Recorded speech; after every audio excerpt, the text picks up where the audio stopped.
All right, yeah, I wanted to show you how I did this because I used some interesting techniques. So I have the original image. I had this idea of like a weed farm, and then I found this like drug bust helicopter aerial. And I was like, I want to do a helicopter aerial because that's kind of like what the angle is here.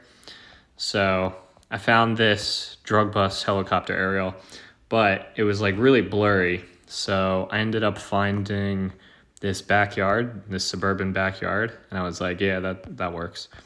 And so I brought it into Juxtaposer and then just cropped out the foreground element, and I put it in there.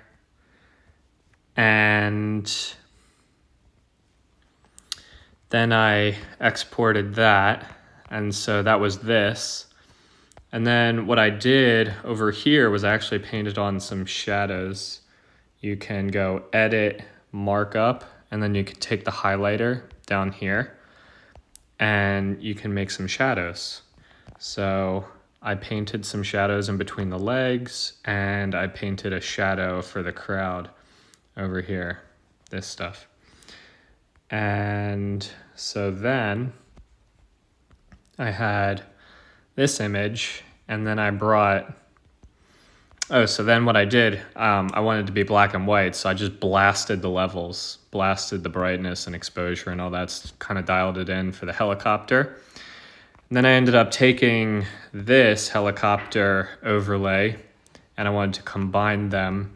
And so it was actually a little bit tricky, so I'll show you what I did here. I did new session, background, load photo. This one, top, load photo, this one. So what you would normally do if you were just doing some visual effects, you would go to blend mode here and then just do add, because the black levels are 0. And so you're just putting the white on. But I thought it was it blended in a little too much. So I did the blend mode normal and then just cranked the opacity down and then pulled the brightness up a little bit. And then I was left with this. So I exported that.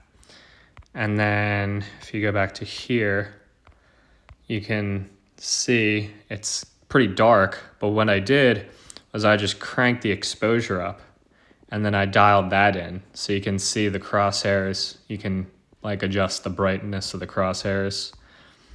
Brilliance highlighting, yeah. I think that's all I did. Brightness. Yeah, so you can turn the brightness up too. So you can dial that in instead of just doing like an add or a screen mode. And then I took it back the Google search image and then combined them together, and I made the final image. I thought it turned out pretty good.